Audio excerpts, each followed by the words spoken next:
খুবাইবকে বলা হয়, ও খুবাইব, তুমি আমাদের আত্মীয় মানুষ, তোমাকে রিকোয়েস্ট করি, অনুরোধ করি, খুবাইব তুমি ইসলাম ছেড়ে দাও, ইসলাম থেকে দূরে আসো। খুবাইব বলে, তোমরা যতই বলো আমি কখনো ইসলাম থেকে ফিরে আসবো না। ইহুদিরা বলে, তুমি যদি ইসলাম থেকে ফিরে না আসো তোমাকে আঘাত করা হবে। খুবাইব বলে, তোমরা যত বেশি আঘাত করবা তত বেশি আমার ঈমান শক্ত হবে। সুবহানাল্লাহ। এই কথা বলার পরে সেই ইহুদিরা মিটিং বসে গেল। মিটিং এর ভিতরে আলোচনা করে, খুবাইব তো কোনো মতে ইসলাম ছাড়ে না, তাকে ইসলাম ছাড়ানোর ব্যবস্থা করতে হবে। এই কথা বলে তারা চিন্তা করলো, তাকে হাজতের ভিতরে বন্দী করে রাখবো। দিনের পর দিন তাকে খাবার দিব না, দিনের পর দিন তাকে কোনো পানি দিব না। এতে করে তার কষ্ট হবে, কষ্ট সহ্য করতে পারবে না, সে ইসলাম ছেড়ে দিবে। এই কথা বলার পরে তাকে হাজতে পাঠা হলো। দিনের পর দিন কোনো খাবার দেয় না। কিন্তু এই খুবাইবের নিয়াত, এই খুবাইবের চিন্তা চেতনা আল্লাহ রাব্বুল আলামিনের অনেক অনেক পছন্দ হয়েছে। আল্লাহ রাব্বুল আলামিন ফেরেশতার মাধ্যমে এই খুবাইবের হাজতে খাবারের ব্যবস্থা করে দিলেন। সুবহানাল্লাহ।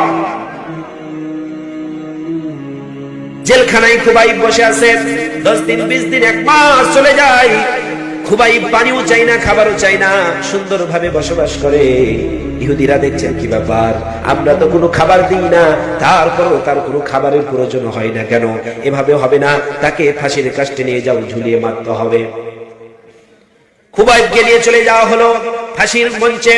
খুবাইবকে বলল, ও খুবাইব, আর একবার চিন্তা করে দেখো, তুমি ইসলাম যদি ছাড়ো ফাঁসি থেকে বেঁচে যাবা, আর যদি ইসলাম না ছাড়ো তোমাকে ফাঁসিতে ঝুলে মরতে হবে, কোনটা পছন্দ করো খুবাইব? হুঙ্কারের সাথে বীরের বেশে খুবাইব চিৎকার দিয়ে বলেন, আমি ইসলাম ছাড়া পছন্দ করি না, আমি ইসলাম ছাড়বো না, ছাড়বো না, আমি আমার জন্য ফাঁসিটাকেই ভালো মনে করি। সুবহানাল্লাহ।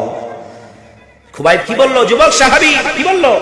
আমি ফাঁসির মঞ্চটাকে পছন্দ করে নিচ্ছি, কিন্তু ইসলাম ছাড়বো না। যুব সমাজ, ইসলাম কত দামি, ইসলাম ছাড়বে না, ফাঁসি পছন্দ করবে, ইসলাম ছাড়বে না। আর আজকে যুব সমাজ একটা সিগারেটের কাছে বিক্রি হয়ে যাও, এক কাপ চায়ের কাছে বিক্রি হয়ে যাও। আল্লাহ মাফ করুক, সকলে বলি আল্লাহুম্মা আমিন। খুবাইবকে বলা হলো শেষ ইচ্ছা কি? খুবাইব বলল, আমার শেষ ইচ্ছা হলো আমি 2 রাকাত নামাজ পড়তে চাই। 2 রাকাত নামাজ পড়ার জন্য আল্লাহু আকবার বলে দাঁড়িয়ে গেলেন। প্রথম রাকাত ধীরে আস্তে সুন্দর করে পড়লেন। দ্বিতীয় রাকাতে তিনি চিন্তা করেন, আমি যদি আস্তে আস্তে নামাজ পড়ি কাফেররা ভাববে আমি মরার ভয়ে আস্তে আস্তে নামাজ পড়ি। এই জন্য সে আর আস্তে আস্তে নামাজ